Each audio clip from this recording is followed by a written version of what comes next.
알베르 까미 에세이 다시 3. 알베르 까미 지음 장소미 옮김. 알제의 여름. 자크 외르공에게. 자크 외르공. 프랑스의 문헌학자, 알제 문과대에서 라틴어와 문학을 강의했고 이곳에서 재능이 두드러졌던 학생 까미를 만났다. 우리가 도시와 나누는 사랑은 대개 은밀한 사랑이다. 파리, 프라하, 심지어 피렌체조차 같은 도시들은 자기 안에 갇혀 자기만의 특성으로 세계를 한정한다. 하지만 알제는 바다에 면한 몇몇 특혜받은 도시들과 더불어 잎처럼 상어처럼 하늘을 향해 열려 있다. 우리가 알제에서 좋아할 수 있는 건 누구나 누리는 것들이다. 이를테면 길모퉁이를 돌 때마다 마주치는 바다, 무시 못할 태양의 무게, 지역민의 아름다움 같은 것들, 그리고 늘 그렇듯 이 개방성과 무상의 선물 같은 접근성 속에서 보다 은밀한 향기가 감지된다. 파리에선 무한한 공간과 새들의 날개짓이 그리울 수 있다. 이곳 알제에선 인간은 적어도 충족되고 욕망을 보장받으며 그렇기에 자신이 얼마나 풍요로운지 헤아릴 수 있다. 자연의 혜택이 지나치면 영혼이 메마를 수 있다는 걸 이해하기 위해서는 알제에 오래 살아야만 할 것이다. 무언가를 배우거나 교육을 받거나 발전하고자 하는 사람이 이곳에서 얻을 건 아무것도 없다. 이 고장엔 가르침이 없다. 이곳은 아무것도 약속하지 않고 암시하지 않는다. 그저 내주는 것에, 아낌없이 내주는 것에 그친다. 도시 전체가 시선에 스스로를 온전히 내맡기고 우리는 이 사실을 누리는 동시에 깨닫는다. 이 기쁨엔 치료제가 없고 이 즐거움엔 희망이 없다. 이 지역이 요구하는 건 냉철한 영혼, 즉 위안하지 않는 영혼이다. 이곳은 신념에 따라 행동하듯 냉철하게 행동하기를 요구한다. 자신이 키워놓은 인간에게 찬란함과 공공함을 동시에 안기는 고장이라니 이 얼마나 기발한가. 감성적인 이 고장 사람이라면 갖추고 있는 관능의 풍요가 실은 극도의 궁핍과 일치한다는 사실은 놀라운 것이 아니다. 씁쓸함이 수반되지 않는 진실이란 없다. 그러니 내가 이곳에서 가장 가난한 이들과 함께 있을 때 이 고장의 얼굴을 더없이 사랑하게 된다고 한들 무엇이 놀랍겠는가. 이 지역 사람들은 젊은 시절 내내 그들의 아름다움에 부합하는 삶을 살아간다. 이후엔 내리막과 망각이다.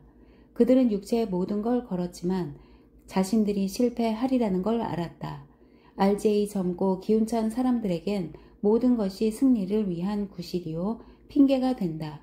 해안, 태양, 바다에 면한 테라스에서의 열정적이고 순수한 놀이들, 꽃과 경기장들, 싱그러운 다리를 드러낸 여성들까지. 하지만 젊음을 잃은 사람들에겐 마음 둘 곳이 전혀 없고 우울을 해소할 곳도 없다. 다른 지역들, 예컨대 이탈리아의 테라스들, 유럽의 수도원들, 프랑스 프로방스 지방의 솟은 언덕들의 완만한 곡선 등 그 모든 장소에서는 인간이 세속으로부터 탈피하고 자기 자신에게서 슬그머니 놓여날 수 있다. 하지만 이곳에선 모든 것이 고독과 청춘의 끓는 피를 요구한다. 괴테는 죽으면서 빛을 청하는 역사적인 말을 남겼다. 알제의 벨쿠르와 바벨 우 에드에서는 노인들이 카페 구석에 앉아 머리에 기름을 발라 뒤로 넘겨 붙인 젊은이들의 허풍스러운 수다에 귀를 기울인다. 알제에서 이러한 시작과 끝을 우리에게 알려주는 것이 바로 여름이다. 그 몇 개월 동안 도시는 텅 빈다. 하지만 가난한 이들은 남는다. 그리고 하늘도. 우리는 그들과 함께 항구와 인간의 보물들, 그러니까 미지근한 바닷물과 갈색으로 그을린 여인들의 육체를 향해 걸어 내려간다. 풍요를 만끽한 그들은 저녁이 되면 그들의 일상을 구성하는 유일한 장식인 방수 식탁보와 석유 등을 다시 마주한다. 알제에서는 보통 수영을 한다가 아니라 수영을 때린다고 말한다. 강요하진 않기로 하자.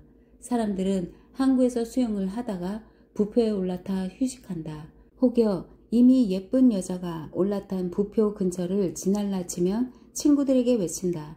거봐, 내가 갈매기랬잖아. 건강한 재미다. 이 재미는 이 젊은이들의 이상임에 틀림없다. 그들의 대부분이 겨울에도 그와 같은 생활 방식을 이어가기 때문이다. 그들은 정오가 되면 간단한 점심 식사를 위해 양지로 나가 벌거벗는다. 육체의 신교도라 할 나체주의자들의 지루한 강론, 정신론 못지않게 거슬리는 육체론도 있다. 를 읽어서가 아니라 단지 햇볕을 쏘이는 게 좋기 때문이다. 우리 시대에 이런 풍습의 중요성은 결코 높이 평가되지 않을 것이다.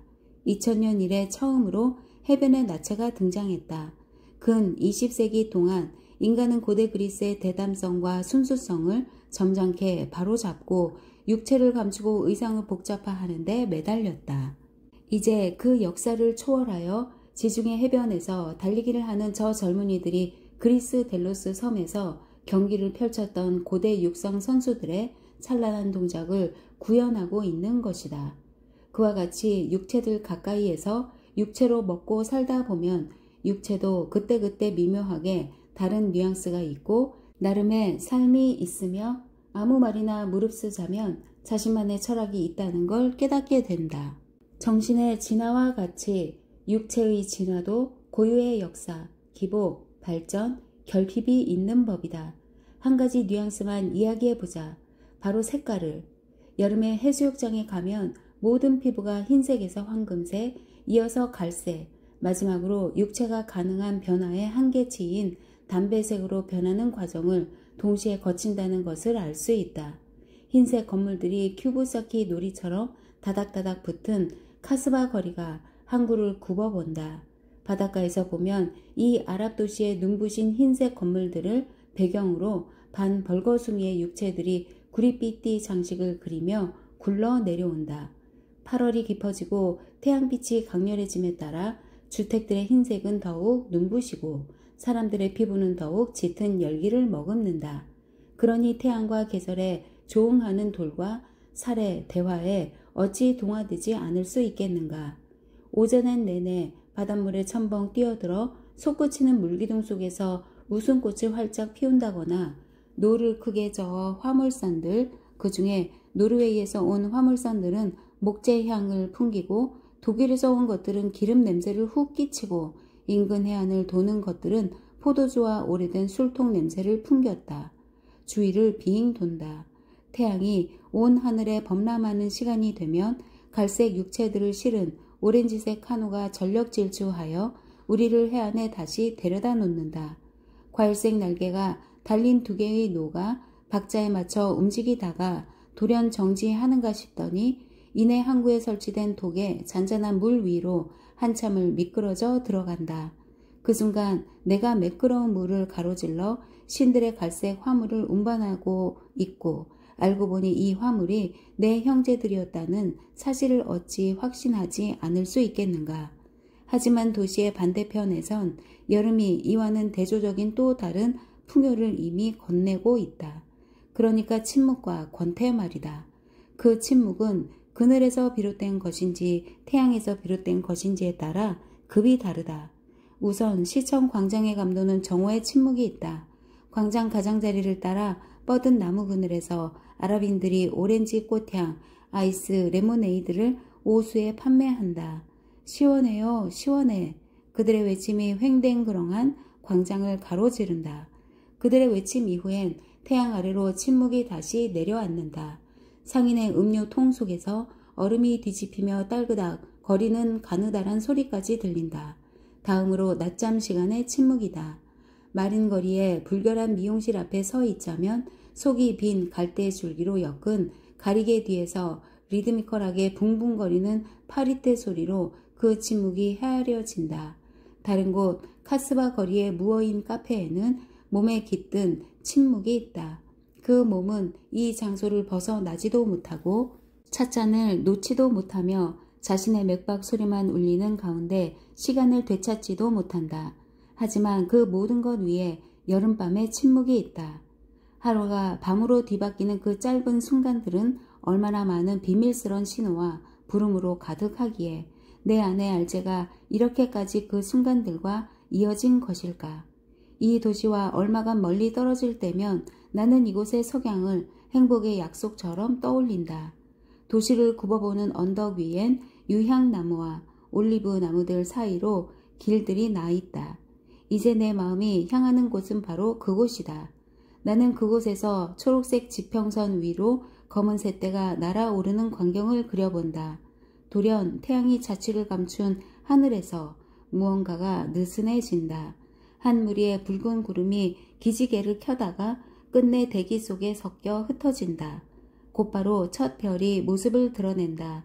두터워진 하늘에서 형태를 갖추며 선명해지는 것이 보인다. 이윽고 순식간에 모든 것을 삼켜버리는 밤. 알제의 찰나적인 저녁들은 무엇이 그리 비할 바 없기에 내 안에 그 많은 것들을 해방시키는 것일까? 그 저녁들이 내 입술에 남긴 이 감미로움은 내가 미처 실증 낼 사이도 없이 이미 밤속으로 사그라든다. 그것이 바로 끈질기게 되살아나는 여운의 비결일까? 이곳의 다정함은 뭉클하지만 찰나적이다. 하지만 다정함이 존재하는 순간엔 적어도 거기에 온 마음을 쏟을 수 있다. 파도반이 해변에서는 매일 무도장이 문을 연다. 무도장은 널따란 직사각형으로 기다란 면 전체가 바다를 향해 개방돼 있다.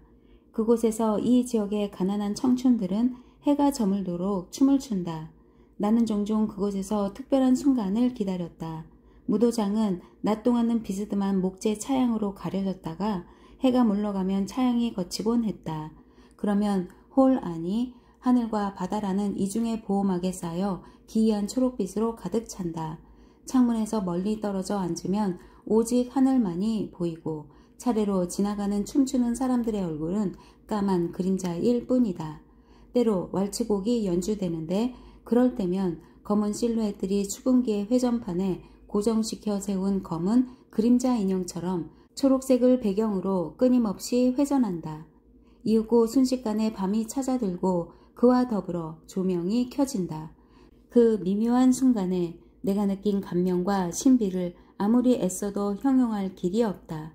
다만 오후 내내 춤을 추었던 호리호리하고 멋진 여자가 기억난다.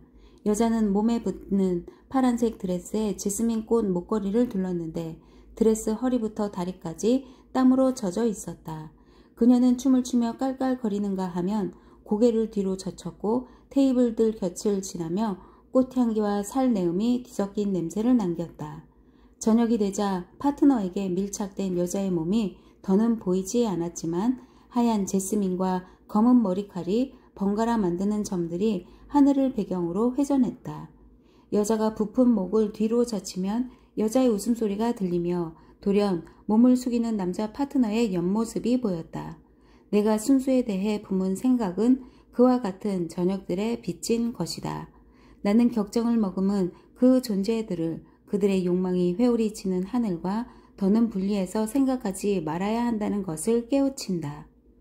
알제이 동네 극장에서는 때로 박하사탕을 파는데 거기엔 사랑의 탄생에 필수적인 모든 것이 빨간 글씨로 새겨져 있다. 대략 이런 내용이다. 1. 질문들. 언제 나와 결혼하시겠어요? 날 사랑하세요? 2. 대답들. 미치도록 봄에. 남성은 분위기를 조성한 뒤 옆자리 여성에게 사탕을 건넨다. 같은 방식의 대답이 돌아올 수도 있고 어리둥절한 표정을 지어 보이는 것으로 그칠 수도 있다. 벨크로에서는 그런 식으로 종종 결혼까지 이어지는 것을 보았다. 박하사탕 교환으로 인생 전체가 결정되는 것이다. 이는 이 지역 주민들의 아이 같은 면모를 적절히 묘사한다. 청춘의 특징은 어쩌면 손쉬운 행복을 누리는 그 탁월한 자질에 있을지도 모른다. 하지만 무엇보다 그것은 탕진에 가까운 성급한 삶으로의 돌진이다. 벨크로에서는 바벨우에드에서와 마찬가지로 사람들이 젊은 나이에 결혼한다. 일찍부터 돈을 벌고 한 인간의 인생에 걸친 경험을 10년 만에 전부 소진한다. 30살짜리 노동자가 이미 인생의 모든 패를 죄다 쓴 셈이다. 그는 이제 아내와 자식들 틈에서 인생의 끝을 기다린다. 그의 행복은 갑작스럽고 가차없었다. 그의 삶도 마찬가지였다. 그렇게 우리는 그가 모든 것을 주었다가 모든 것을 거두는 고장에서 태어났음을 깨닫는다. 이 풍요와 과잉 속에서 삶은 느닷없고 엄격하고 너그러운 거센 열정의 곡선을 그려간다. 이곳에서 삶은 구축하는 것이 아니라 불태우는 것이다. 그러니까 심사숙고한다거나 발전하는 것은 중요하지 않다.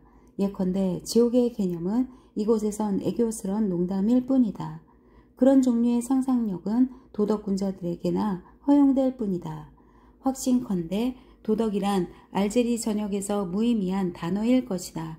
이 사람들이 원칙이 없어서가 아니라 그들도 나름의 도덕관이, 특수한 도덕관이 있는데 다음과 같다. 어머니에게 예의 없이 굴지 않는다. 밖에선 아내를 존중한다. 임산부를 배려한다. 한 명을 상대로 둘이 덤비지 않는다. 그건 비열한 처사이기 때문이다. 이 기본적인 계율들을 지키지 않는 자들은 사람이 아니고 그것으로 끝이다. 내게는 올바르고 설득력 있는 도덕관으로 보인다. 내가 아는 유일하게 이해관계를 초월한 이 계율을 이곳의 많은 사람들이 여전히 무의식적으로 지키고 있다. 반면에 이곳 사람들은 얄팍한 장사꾼 정신에 대해선 알지 못한다.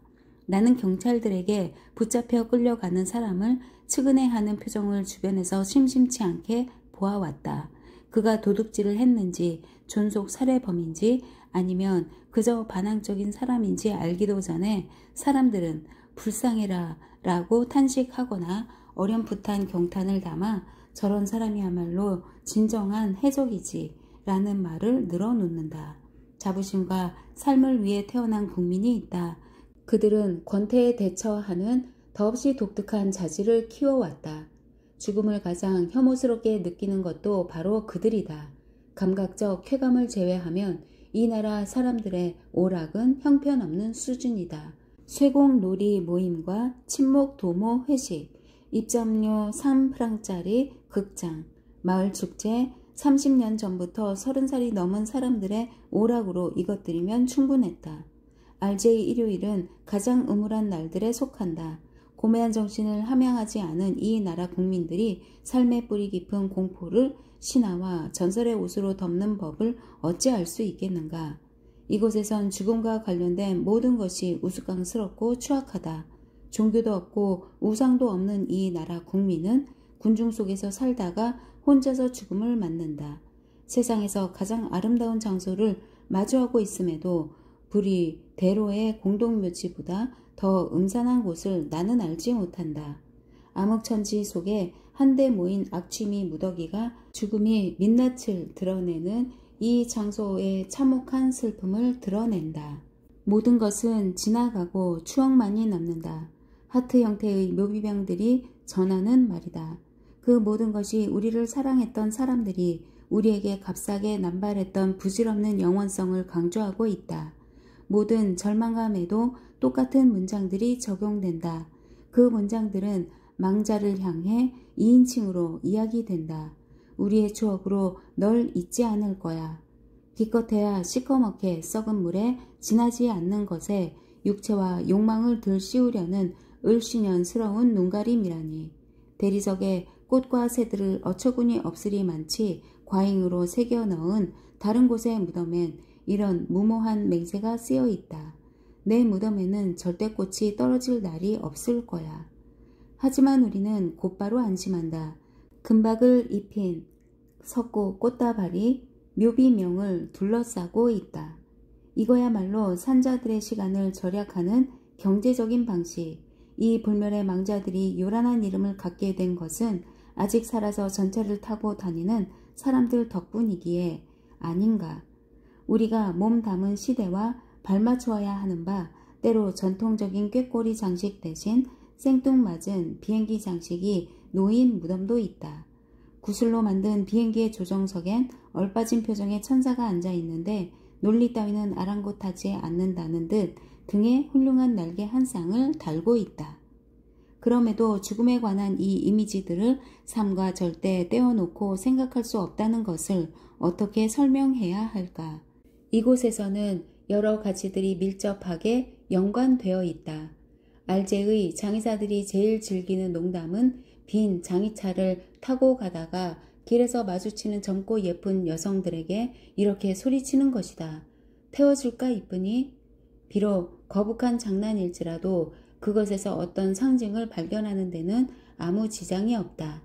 또한 누군가의 부고에 왼쪽 눈을 찡긋거리며 이렇게 응수하는 것은 불경스러워 보일 수 있다. 딱한 양반, 이젠 절대 노래도 못 부르겠네. 남편의 죽음 앞에서 남편을 전혀 사랑하지 않았던 오랑의 어떤 여인이 보인 이런 반응도 마찬가지다. 신이 내게 그 일을 주었다가 도로 반품 수거해 갔어요. 따지고 보면 나는 죽음이 왜 신성해야 하는지 알 수 없고 오히려 공포와 경의 사이에 거리감만을 뚜렷이 느낄 뿐이다. 삶을 환영하는 나라에서 이 공동묘지의 모든 것이 죽음의 공포를 내뿜고 있다. 그럼에도 이 묘지의 담장 밑에선 벨크루의 젊은이들이 데이트를 하고 여성들은 키스와 애무에 몸을 맡긴다. 물론 그런 사람들이 모든 이들에게 받아들여질 수 없다는 것을 인정한다. 이곳에서는 이탈리아와 마찬가지로 지성의 자리가 없다. 이 종족은 고매한 정신 따위엔 관심이 없다. 그들은 육체를 숭배하고 찬미한다.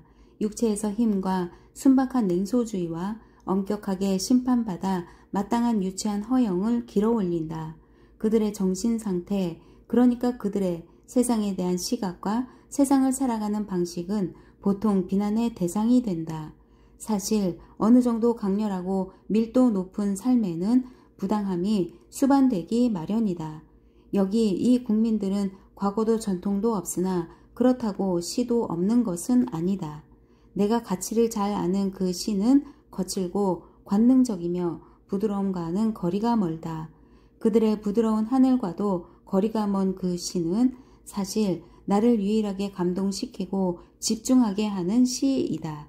그들은 문명화된 국민들과 달리 창조적인 국민이다. 해변에 느긋하게 널브러진 저 야만인들. 나는 어쩌면 그들이 인간의 위대함이 마침내 자신의 진짜 얼굴을 찾아낸 어떤 문화의 모습을 무심결에 다듬는 중일지도 모른다는 엉뚱한 기대를 품게 된다. 자신들의 현재에 온전히 던져진 그 민족은 신화도 위안도 없이 살아간다. 모든 행복을 땅에 걸었기에 그 순간부터 죽음에 대해 무방비 상태로 살아간다. 육체적 아름다움의 수혜는 넘치게 입었다. 그 수혜와 더불어 미래 없는 풍요에 동반되는 특별한 탐욕도 넘친다. 이곳에서 사람들이 하는 모든 행동과 말은 안정에 대한 혐오와 미래에 대한 무사 안일의 표시이다. 사람들은 서둘러 인생을 해치운다. 혹여 이곳에서 예술이 탄생한다면 이 영속성에 대한 혐오가 동력이리라. 이 영속성에 대한 혐오는 고대 그리스의 도리아인들로 하여금 나무를 깎아서 훗날 도리아 양식의 특징이 된 첫 기둥들을 만들게 한 동력이기도 하다. 그럼에도 인정한다. 이 국민의 거칠고 악착스러운 얼굴에서 단정함이라고는 없는 이곳의 여름 하늘에서 넘치는 풍요와 동시에 절도를 발견할 수 있다는 것을. 그 하늘 앞에선 어떤 진실이든 이야기해도 무방하고 그 하늘엔 어떤 기만적인 신도 희망이나 구원의 표식을 남기지 못한다. 그 하늘과 그 하늘을 향해 치켜든 얼굴 사이엔 신화라든가 문학, 윤리학, 종교의 자리는 어디에도 없고 오직 돌, 육체, 별들과 함께 손으로 만질 수 있는 진실만이 있을 뿐이다. 땅과 맺은 인연과 몇몇 사람들에 대해 사랑을 느끼는 것, 언제든 마음이 조화로울 수 있는 장소가 있음을 아는 것, 이것만으로도 이미 한 인간의 삶 전체를 위해 필요한 확신들은 넉넉하다. 어쩌면 충분치 않을 수도 있다. 하지만 어느 순간엔 모두가 영혼의 고향을 갈망한다. 그래, 우리가 돌아가야 할 곳은 바로 저기야. 플로티노스가 바랐던 일체성을 지상에서 이루려 한들 이상할 게 무엇이란 말인가? 여기서의 일체성은 태양과 바다로 표현된다. 그것은 씁쓸함과 위대함으로 이루어진 어떤 육체적 맛으로 마음에 가 닿는다. 나는 초인적인 행복이란 없고 하루의 흐름 이외에 영원한 건 없음을 깨닫는다. 부질없으나 핵심적인 이 행복, 이 상대적 진실만이 오직 나를 감동시킨다. 그 밖의 것들, 그러니까 이상적인 것들을 이해하기엔 내 영혼으로 역부족이다. 바보처럼 굴어야 해서가 아니라 천사들의 행복에서 의미를 찾지 못하기 때문이다. 나는 오직 이 하늘이 나보다 더 오래 지속되리라는 것만을 안다. 내가 죽은 뒤에도 계속되는 것, 그것이 아니라면 대체 무엇을 영원이라 부르겠는가. 나는 여기서 자신의 조건 속에서 안주하는 피조물의 자기 만족을 표현하는 것이 아니다. 그건 분명 다른 것이다. 인간이 되는 것은 늘 쉽지 않다. 순수한 인간이 되는 것은 더더욱 쉽지 않다. 순수하다는 것은 세계와의 동질성이 두드러지게 되는 영혼의 고향, 피의 파동이 오후 2시에 태양의 거센 맥박과 일치하는 영혼의 고향을 되찾는 것이다. 잃어버리는 순간 비로소 알아보게 되는 것이 고향이라는 것은 잘 알려진 사실이다. 자기 자신 때문에 지나치게 고통받는 이들에게 고향은 그들을 부정하는 곳이다. 이 말이 거칠거나 과하게 들리지 않았으면 한다. 결국 이 삶에서 나를 부정하는 것은 무엇보다 나를 죽이는 것이다. 삶을 고양시키는 모든 것은 동시에 부조리도 증대시킨다. 알제이 여름 속에서 나는 고통보다 더 비극적인 단 한 가지가 있고 그것은 바로 행복한 사람의 삶이라는 것을 깨우친다. 하지만 그것은 또한 더 위대한 삶의 길일 수도 있다. 기만하지 않도록 이끌어주니 말이다. 실제로 많은 사람들이 사랑 자체를 회피하기 위해 삶을 사랑하는 채 한다. 즐기려고 노력하고 경험을 쌓으려고 노력한다. 하지만 그것은 고매한 정신의 관점이다. 쾌락주의자가 되려면 흔치 않은 자질이 있어야만 한다. 인간의 삶은 고매한 정신의 도움 없이 후퇴와 전진을 반복하면서 고독과 동시에 존재들의 상호작용을 통해 완성된다. 일을 해서 아내와 자식들을 부양하면서 대개는 아무 불평 없는 저 벨크루 사람들을 보노라면 슬그머니 부끄러운 기분이 들 수도 있을 것이다. 분명 내가 착각하는 것이 아니다. 그 삶들엔 사랑이 많지 않다. 아니, 이제 더는 사랑이 많지 않다고 말해야 할 것이다. 하지만 그 삶들은 적어도 아무것도 회피하지 않았다. 내가 결코 이해할 수 없는 단어들이 있는데 가령 죄란 단어가 그렇다. 그럼에도 나는 그 사람들이 삶을 거스르는 죄를 짓지 않았다는 것을 알 것 같다. 왜냐하면 삶을 거스르는 죄라는 건 아마도 삶의 몫이 절망하는 것이라기보다는 다른 삶을 바라고 현생에 준엄한 위대함을 회피하는 것일 테니 말이다.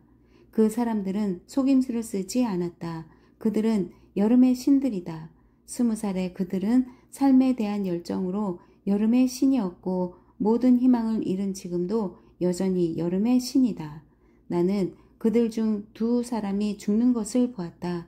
그 2사람은 공포로 가득 찼지만 말이 없었다. 차라리 그 편이 낫다. 인류의 죄악이 우글거리는 판도라의 상자에서 그리스인들은 모든 악을 쏟아낸 후 그 중에서도 가장 끔찍한 악인 희망을 꺼내 들었다. 나는 이보다 더 감동적인 상징을 알지 못한다. 왜냐하면 희망은 통념과 달리 체념과 동격이기 때문이다. 산다는 것은 스스로 체념하지 않는 것이다. 이것은 적어도 알제이 여름이 주는 엄중한 교훈이다. 하지만 이미 계절은 흔들리고 여름이 기운다. 숱한 폭력과 경직 끝에 9월의 첫 비가 내린다. 마치 며칠 새 이 고장의 부드러움이 스며든 듯 해방된 대지의 첫 눈물 같은 비다. 같은 시기에 캐롬나무가 알제리 전역에 사랑의 향기를 퍼뜨린다. 저녁이나 비가 내린 뒤에 쌉싸름한 아몬드 향 정액으로 배를 적신 대지 전체가 여름 내내 태양에 바쳤던 몸을 쉬게 하고 휴식한다. 이제 이 냄새는 다시 인간과 대지의 결혼을 축복하고 우리에게 이 세상에서 진정으로 생생한 단 하나의 사랑을 일깨운다. 끝내는 쓰러질 것이나 너그러운 사랑을. 노트. 바벨우 에드에서 들은 이 난투극 이야기를 순박한 냉소주의의 일례로 토시 하나 빠뜨리지 않고 소개한다. 이야기를 들려준 사람은 늘 미제트의 작중 인물인 카가유처럼 말하지는 않는다. 당연하다. 카가유의 언어는 대개 문학, 그러니까 재구성된 언어이기 때문이다. 불황자들의 세계라고 노상 은어로 말하진 않는다. 그들은 은어 단어들을 사용하는 것뿐이고 그 둘은 다르다. 알제 사람들도 특유의 어휘와 특수한 구문을 사용한다. 하지만 그들이 창조한 이 말들은 프랑스어 사이에 섞여 있을 때 맛이 살아난다. 코코가 거기 한 발 앞으로 나가더니 진정해, 좀 진정하라고 이러는 거라. 상대가 거기 받아쳤지? 뭘? 코코가 거기 대답했어. 내가 널 칠 수도 있거든? 날? 네가 날 쳐? 상대가 거기 손을 뒤로 쓱 가져가는데 고저 신용만 한 거라. 코코가 거기 경고했어. 손 뒤로 가져가지 마.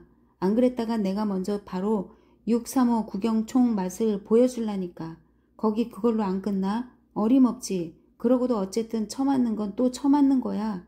위협이 통했는지 놈이 손을 뒤로 가져가지 않았어. 코코가 거기 그냥 딱 한 방만 먹인 거라. 두 방도 아니고 딱 한 방. 상대가 거기 땅에 자빠지더니 아각거리네. 그 바람에 사람들이 모여들고 싸움판이 벌어진 거라. 한 놈이 코코한테 다가들더니 바로 두 놈, 세 놈 더 달라붙네. 내가 거기 한마디 했어. 어이 니들 내 동생 치기만 해? 누가 네 동생이야?